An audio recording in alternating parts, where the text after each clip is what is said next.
خيوه خيوه، تعال ولد. مرحبا، شو بدك؟ هون بيت عمي؟ نعم؟ بيت عمي هون؟ شو عمك هذا؟ روح روح روح روح. شو روح يا عمي؟ قاعد بسألك أنا. إيه؟ أقول لك روح امشي، روح امشي روح. هون بيت عمي طيب؟ شو عمك؟ روح امشي، تحرك. خلاص يا ساتر. تحرك. هلا شكلك.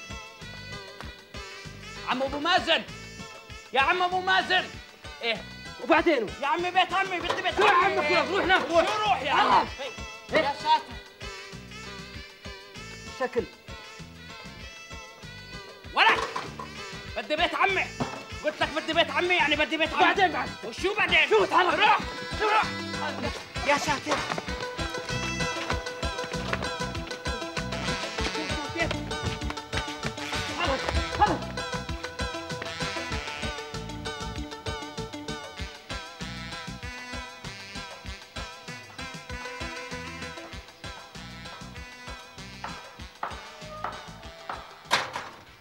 حسبي الله.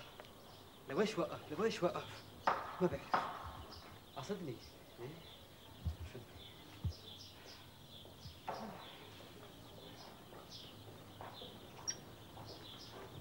لويش وقف؟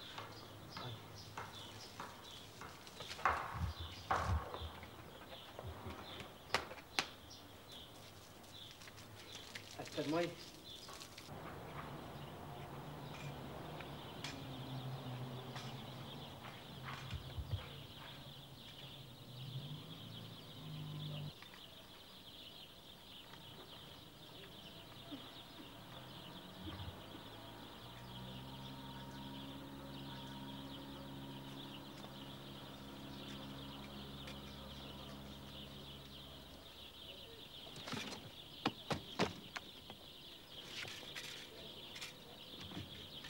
دير بالك يا مدكدك، بدي افوت اشرب وارجع، اذا حد يسرقك انت والفرشه. ها؟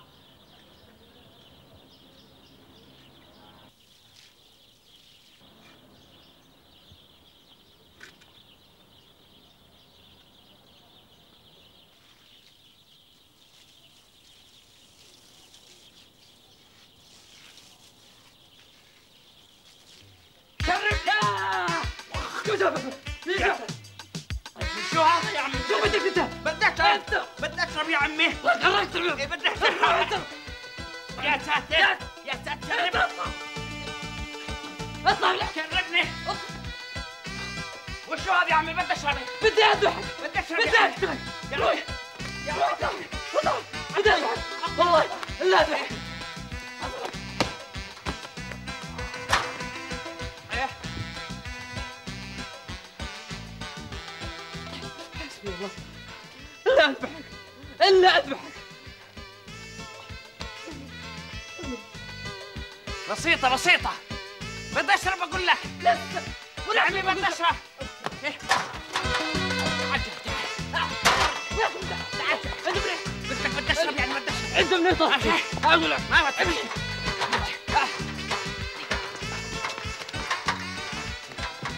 امشي. خلاص يا عمي الله لا يمتك عافية. الله لا يمتك عافية. حسبي الله ونعم الوكيل. منين طلع لي هاي؟ منين طلع لي؟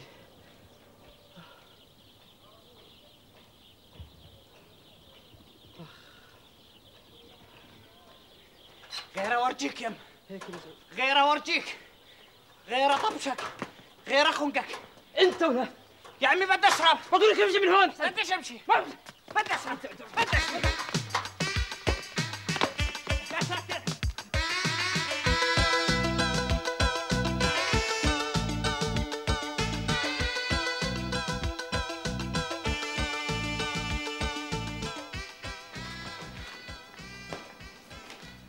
أبو غانم، يا أبو غانم.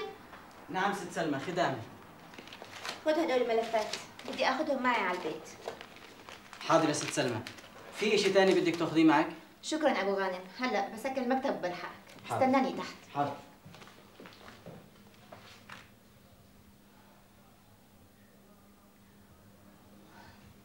الله يرحمك.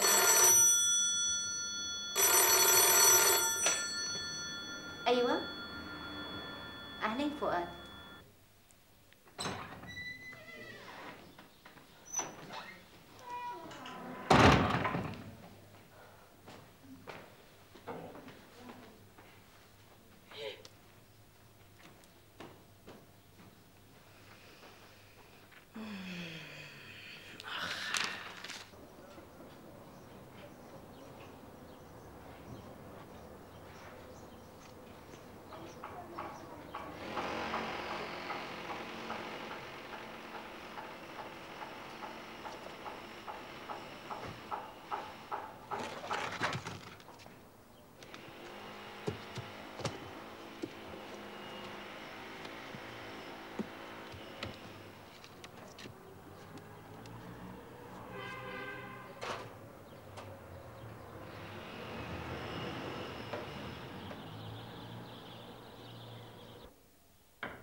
مسعود يا مسعود، تعال شوف مين بدق على الباب رح يتكسر. استنى يا مدكوك هسه بجيلك. اصحى حد يسرقك. ها هسه بجيلك انتو يا ساتر وشو هذا؟ يا ساتر يا ساتر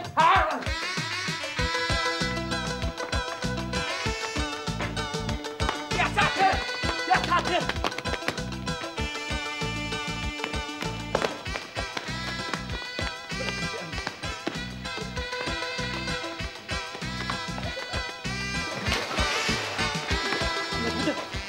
لك بدل لك بدل امشي امشي لك بدل امشي امشي امشي لك بدل.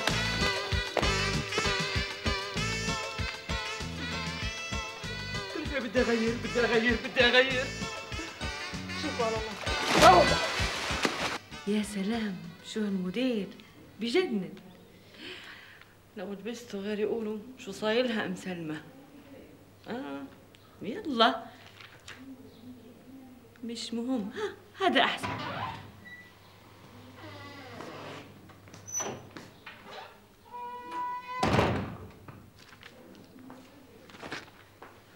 مسعود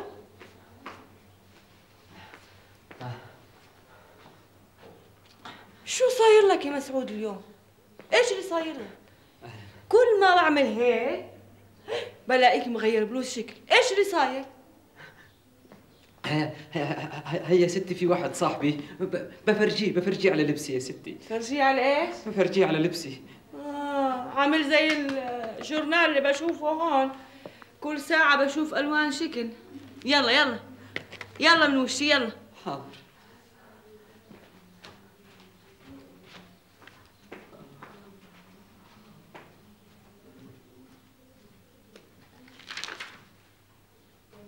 يا عين يا عين.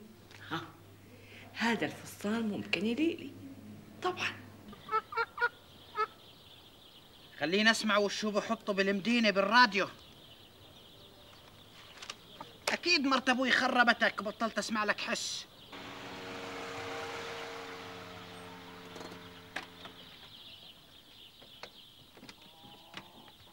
الملفات يا ست سلمى اوصلهم عندك. شكرا يا ابو غانم، روح انت على شغلك. حاضر يا ستي. بس ما تطول يمكن نحتاجك.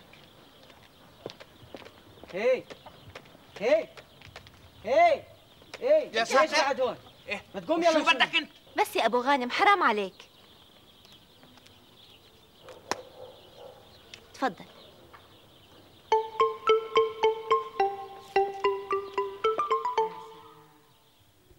يا سلام ايش جميل.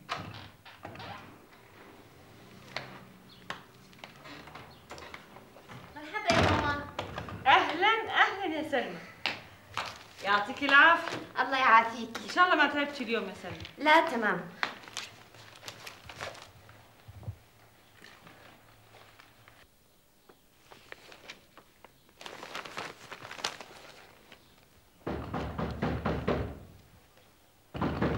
هو مسعود وين؟ لو شفتي مسعود شو عامل بحاله اليوم، عامل لي عرض ازياء كل شوي وهو فستان قميص جديد. يا ساتر. ايه ندك.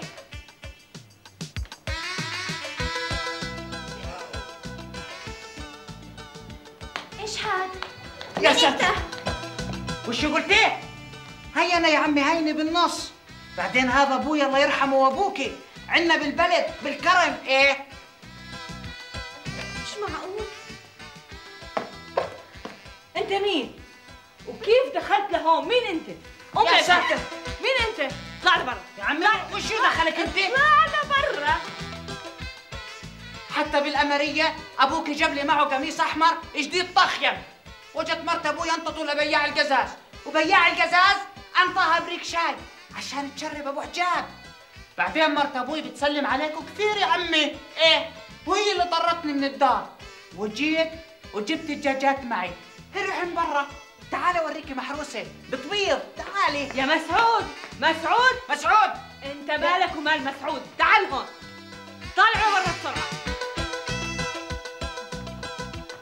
اطلع برا برا برا. لا بطلع برا برا من بعيد. بقول لك طالعه لبرا مش يفوت. استني يا ماما، هذه فعلا صورة بابا الله يرحمه، من وين جبتها؟ احذري. بقول لك يا مسعود طالعه لبرا، يعني استني يا طالعه ماما. لبرا.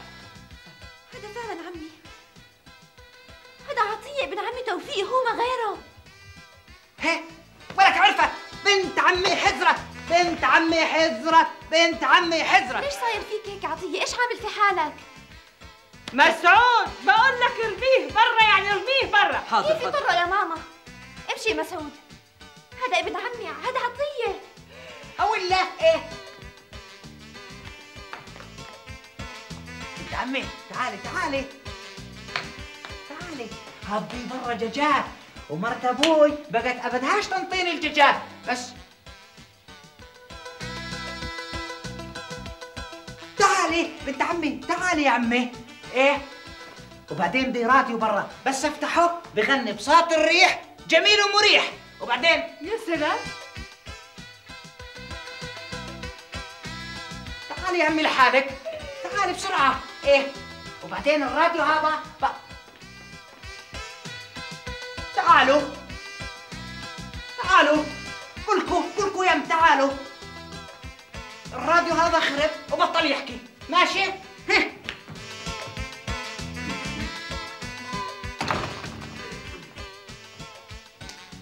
ضحكت عليك ولا؟ انا كنت ناوي اسكر الباب. يا سلام. بعدين انا زعلان منك يا بنت عمي.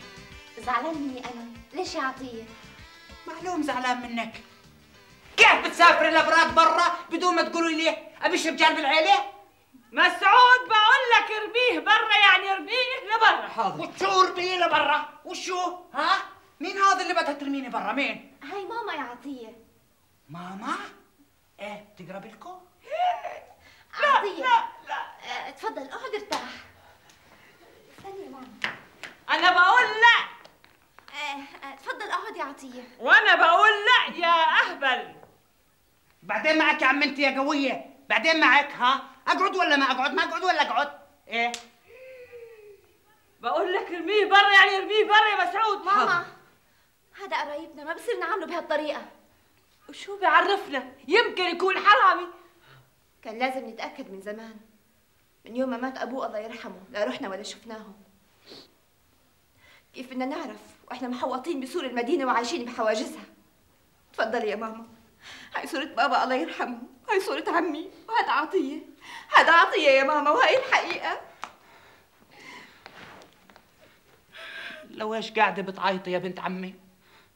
خلص يا عمي انا مش زعلان منك، واذا كنت بجيتي هون بدي اعمل مشاكل بينك وبين امك بمشي بروح بخاطرك. لا خليك يا عطية، استنى.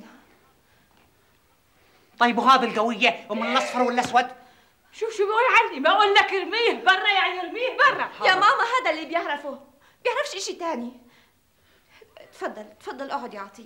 وانا بقول لا يا اهبل. بلاش. مسعود نعم نعم يا ستي. خذ عطية واغراضه وخليه يرتاح بغرفتك، وخليني مع ماما شوي. وشو بدك بيه؟ بدي اوديك عندي بالغرفه. يلا. بالغرفه؟ ايوه. طيب اسمع، بغراض برا الي وبالدجاجات، خذهم حطهم بالخم.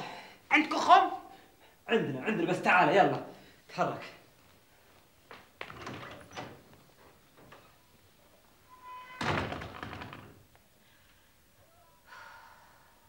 هدى هدهد حياتي، بنتي انا وصلت.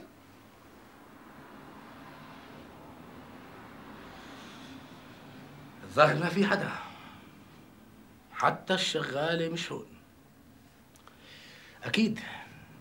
أكيد ما أخذتها لبيت أمها عشان تطبخ لها، وأنا ولا حدا سائل فيه. هسع بس اوصله يا مسعود بتشوف كيف بصير يغني لحاله. انت ما عندكش مثله ولك؟ صحيح ان شفت النص ليره لنططني اياها بنت عمي على باب الدار، هياته. ايه اخ بس لو عم ابو مازن الله يرحمه عايش. شو كنت سويت؟ كان خليته يطرك. اسمع يا سلمى، لازم تلاقي حل هالمصيبة هاي، لأني مش طايقة أشوفه. ليش يا ماما؟ هو شو عمل؟ ما عمل إشي، بس لو شافوه الناس عنا شو بدنا نقولهم؟ الناس؟ مين الناس؟ مثلا لو شافوا فؤاد إيش بدنا نقول عنه؟ مش ضروري نقول له إشي، وأنا بقول لفؤاد الليلة إنه عطية ابن عمي. هدهد، دودي، حياتي. الست مش موجودة.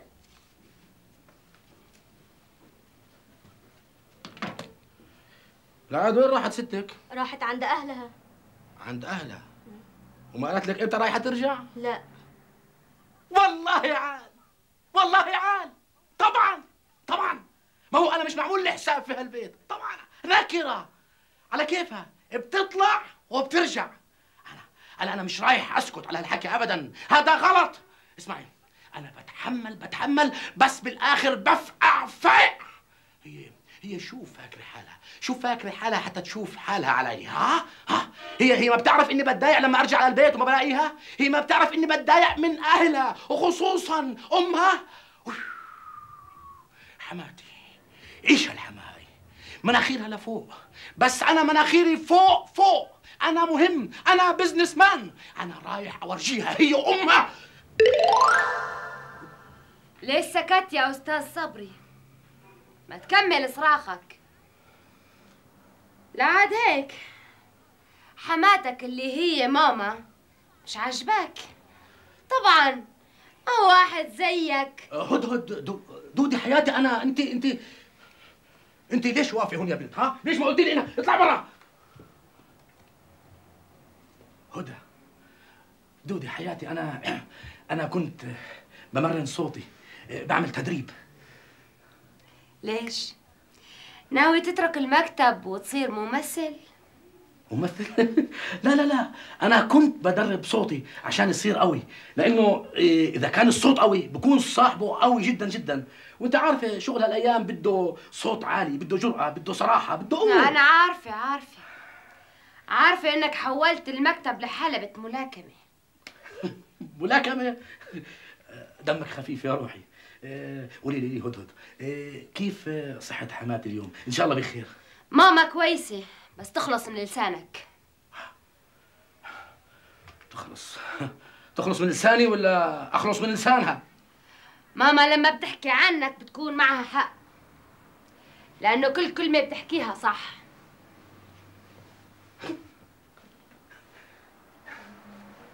الله يسامحك يا دودي، الله يسامحك. يعني أنا دمي مش خفيف؟ أنا ما بعرف أدير المكتب؟ يعني أنا مش قد المسؤولية؟ المكتب من وقت استلمته لحد هلأ كل ماله بالنازل. يا حياتي، هاي مش مسؤوليتي، مش أنا السبب. السوق، الوضع الاقتصادي العالمي المحلي تعبان، والطقس هالأيام مش طبيعي. مش طبيعي؟ ليش ما تقول تفكيرك اللي غلط، تخطيطك اللي هو تعبان، اسلوبك مع الزباين مكشوف. بدل ما تحسسهم بالفائدة إلهم بتحسسهم بالفائدة إلك، مشان هيك بيهربوا وبيخسرهم المكتب. صح ولا غلط؟ انت هيك دايما بتعايريني، دايما بتذكريني اني مجرد موظف بسيط في المكتب ولا اشي. ومش بس هيك، كمان ما بعرف اعمل شيء. لا، انت غلطانه. طب وطي صوتك واحكي بهدوء. وطي صوتك واحكي زي الناس، واعترف انك غلطان وبدك لسه دروس كتيرة لحتى تقدر تدير مكتب. ماما كان معها حق لما قالت انه بدري لسه لما يدير مكتب. ما دام الماما قالت هيك معناته هيك، يريحني منها. شو بتقول؟ بقول الله يريح الامور بشكل عام.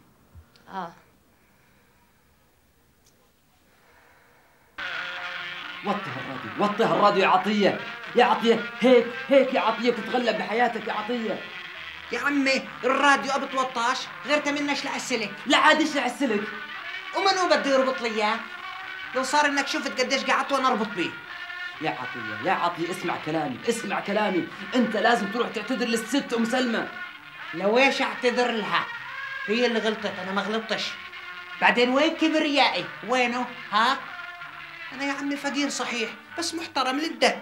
بس الست ام سلمى عمرها ما شافت هيك منظر. وشو ماله منظري ولك؟ ها؟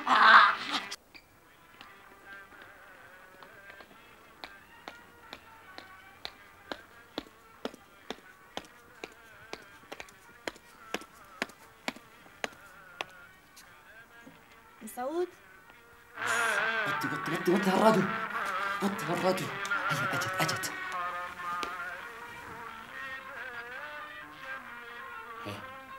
اهلا ست سلمى.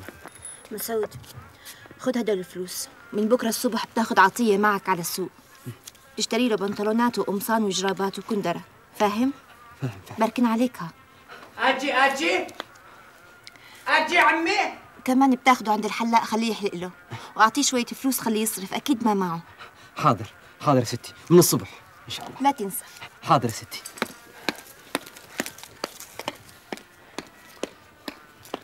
يا ريتني صرت عطيه، يا ريتني صرت عطيه.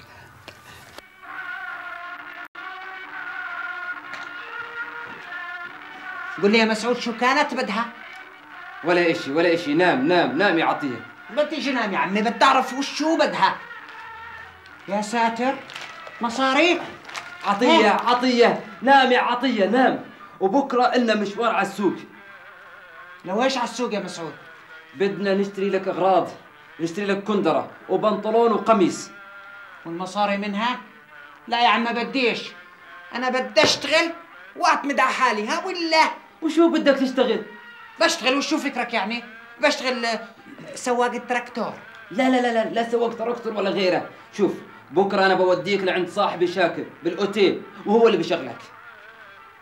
طيب وشو بده يشغلني؟ بشغلك عنده بالمطبخ. ما هو صاحبي شاكر هو رئيس الطباخين. بالمطبخ؟ ليش انا حرمه ولك يا مسعود؟ ايه انا بديش تراكتور، بدي اشتغل سواق التراكتور.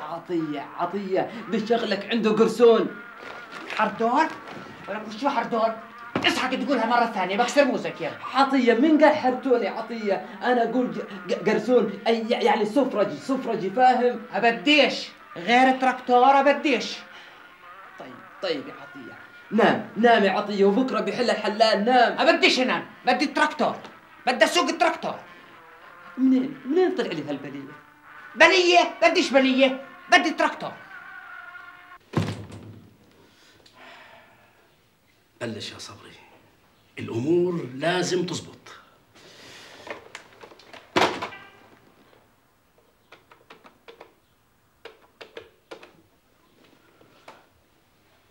ألو، نادر بيك لو سمحتي. نعم. قولي له الأستاذ المهندس صبري المهندس. أنا بستنى.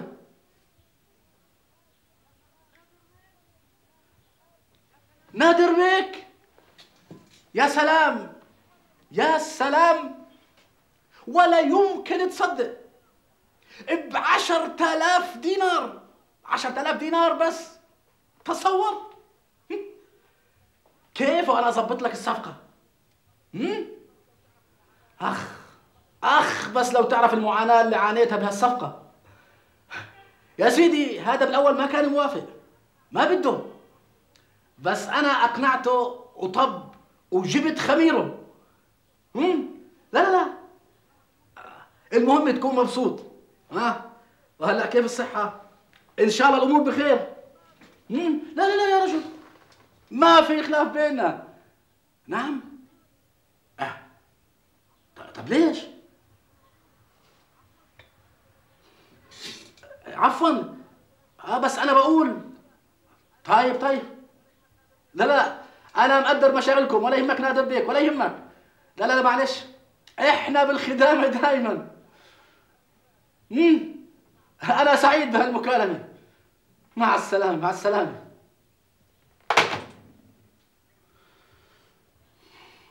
منين سعيد؟ منين؟ طول ما انت قدامي اموري بتتخربط وما بعرف اشتغل.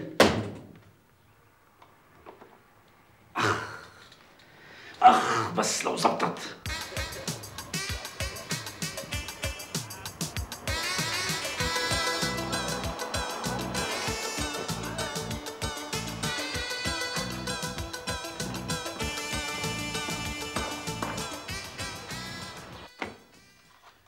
راح تلفون ابو السعيد يا صبري.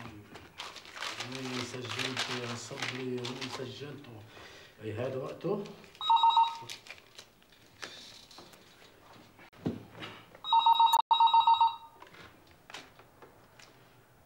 الو، مكتب الكمسيون والتجاره عبر البحار. اهلا اهلا. عفوا، مين نحكي له؟ ايوه، المهندس صبري المهندس. اهلين اهلين باحلى صوت في الدنيا. معقول ما عرفت صوتك يا حياتي؟ انا بس بمزح معك. نعم، مع مين كنت بحكي؟ الشغل يا حياتي، الشغل، المواعيد، البيع، الشراء. انا مش فاضي احك راسي. يا احلام، يا لومي، انت بنت رشيقه ومرنه، ومن طلب الاولى سهر الليالي، والايام جايه. شو ابوك يسافر اليوم؟ بالسلامه ان شاء الله. على طول، بس يرجع من السفر رايح ابعث له اكبر جاهه في البلد. ولا يهمك يا ربيع عمري. شو بدك تشوفيني اليوم؟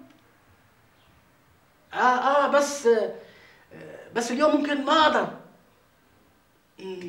صعب يا بابا عيني، صعب. طيب خليها لبكره يا حياتي، ما فيش فرق. طيب بالسلامه يا عمري، مع السلامه، باي باي.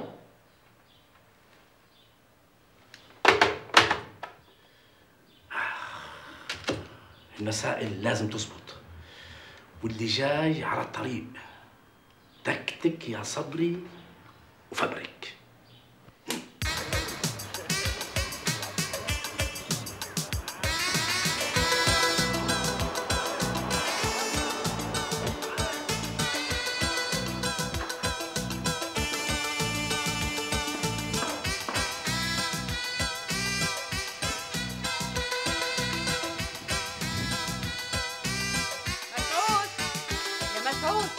مسعود، وين راحت؟ يا مسعود. صباح الخير يا ماما. صباح الخير يا حبيبتي. يا مسعود. مسعود مش هون يا ماما. وين راح؟ أنا بعته مشان يشتري أغراض العطية. يشتري أغراض العطية؟ أهلا وسهلا، إحنا مستعدين. أهلا وسهلا فيهم في أي وقت. أهلين، مع السلامة. مع السلامة. صباح الخير يا بيك. صباح النور. يا بيك، أنا قصدك بهالخدمة. في لي صاحب جايب صاحبه، هذا صاحبه كثير مسكين وغلبان وحاب يشتغل عنا، وبتعرف يا بيك المسبح بحاجه لواحد ينظف المي. شو رايك يا بيك؟ شو الاختصار؟ شو اللي بدك اياه؟ يعني انا طمعان بكرمك انك توافق على تشغيل هذا الشاب اللي بحكي لك عنه. وهو بهمك؟ بهم مسعود، قصدي بهمني يا بيك. نعم. طيب احنا رايحين نوظفه بس على مسؤوليتك، وراح يكون تحت التجربه هاي. شكرا لك. واذا ما عجبناش بنقول له مع السلامه. ولا يهمك يا بيك، انا شاكر لك يا بيك. طيب. الله يخلي لك اولادك. طيب مع السلامه، ودير بالك على شغلك. مع السلامه.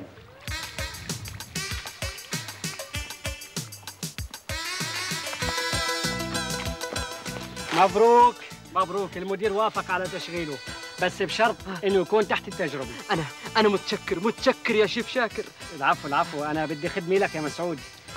يعني خلاص اطمن على عطيه؟ اطمن، وهلا عطيه بيجي معي مشان يسلم ملابس الفندق الخاصه بالشغل، ماشي؟ بس تحت التجربه. تفضل.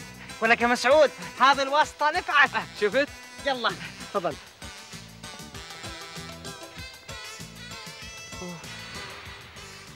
متذكر قطعة الأرض اللي وصلتني عليها؟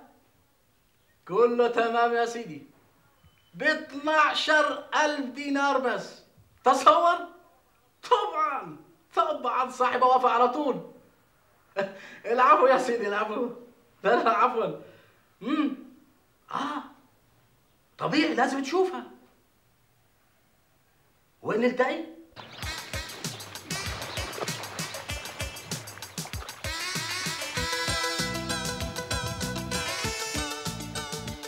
أهم إشي في الشغل يا عطية إنك تكون خلوق مع الناس، تحترم الناس، ما بدي وجع راسها. هذا شغلك هون كله. مش عم ثقيلة هاي. معلش تتعود عليها. تقعد هون على الزاويه هاي، على الزاويه هذيك، على الزاويه هذيك، بتنظف المي تماما من كل شيء، فاهم؟ طيب والسمك اللي بدي اطلعه لمين؟ هون ما في سمك، هاي بركه للسباحه، مي نظيفه، فاهم؟ يلا طيب ورجيني همتك. يلا.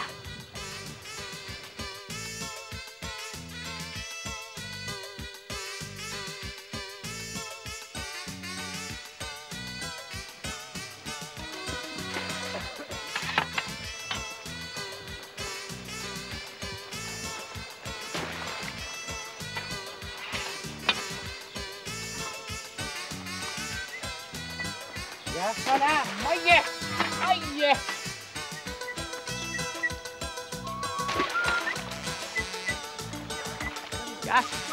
يا سلام يا سلام.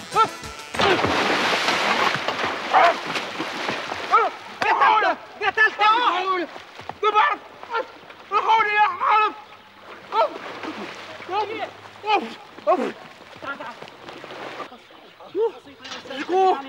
الحقوني.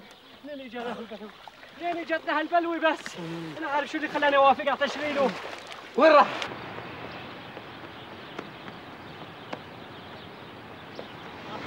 يا قتلته قتلته. وين راح؟ وين راح؟ الحق هناك هناك.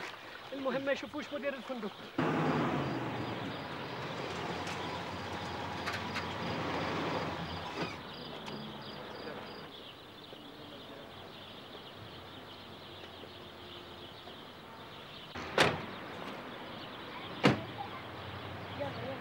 صف السيارة منيح، صفها منيح.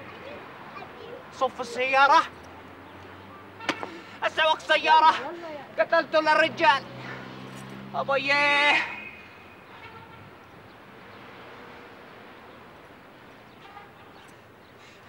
يا عمي وشو أصفها؟ اسمعي أنت يا عمي، أنا معيش رخصة. أنا صحيح بسوق تراكتور بس بعرفش أسوقها يا عمي. إيه يا ساتر. وقف يا فلعوص، راح امسكك حتى لو طلعت القمر.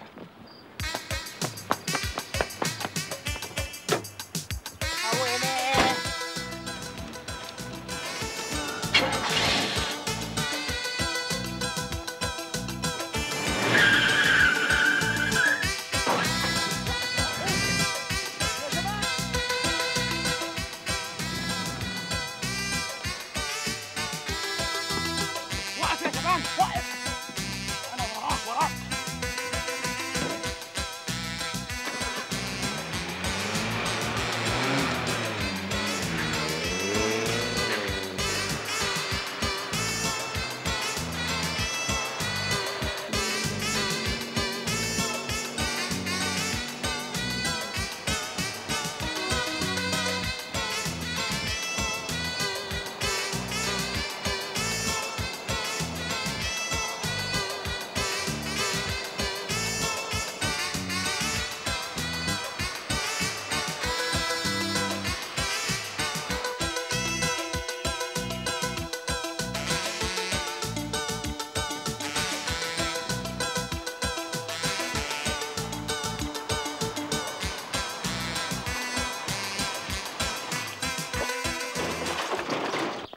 وبعدين يا ستي رحت شريت له كندره ولبست اياه ب100 غصب، والظاهر يا ستي انه ما راح يشلحها طول عمره قد ما هي ضيقه على رجله. وبعدين يا ستي رحت اخذته لعند المصور. عند المصور؟ شو بده المصور؟ هذا يا ستي واحنا ماشيين قام ولزق بفترينه المصور. لزق؟ وليش لزق؟ وصار يا ستي صار يبكي يا ستي. هذا اكيد واحد مجنون. الا بده يتصور. وصورته؟ صورته يا ستي صورته، وبكره بدها تطلع الصور اما طلع روحي. بعدين شو صار يا مسعود؟ وبعدين يا ستي اخذته لعند شاكر، صديقي شاكر اللي بيشتغل بفندق السلام. العشي ما غيره؟ اي نعم يا ستي، وقلت له بدك تدبره كيف ما كان. ودبره؟ يا ستي ما هو مرحبا. اهلا يا سلمى، اهلا يا حبيبتي. اتفضلي عودي واسمعي يا سلمى. وطلع يا ستي انه صاحب الفندق هذا صاحبي. وبعدين وافق انه يشغله بس على شرط. عن مين بتحكوا؟ وين عطية يا مسعود؟ استني يا سلمى، ايش هو الشرط يا مسعود؟ الشرط يا ستي انه هو يحطه سنة تحت التجربة. تحكوا عن عطية؟ وينه عطية؟ مش شغله مسعود. شو؟ شغله؟ برافو عليك يا مسعود، برافو عليك، إلك مني هدية كبيرة، وهيك خلصنا منه بالذوق. هدية ايش يا ماما؟ فهموني. عطية وين شغلته؟ احكي وين رحت فيه؟ بيقول لك شغله مثل ما بتشتغل الناس، يعني هو صغير؟ سألتك جاوبني. وين رحت في عطية؟ ما هو ستي بيشتغل في ايش بيشتغل وين؟ بيشتغل في الفندق وشغله نظيفة. بينظف البركة يا ستي، وخليته مبسوط على الآخر. وبعدين يا ستي هاي الشغلة مو أحسن من شغلة سواق التراكتور. مسعود انت ايش اللي عملته؟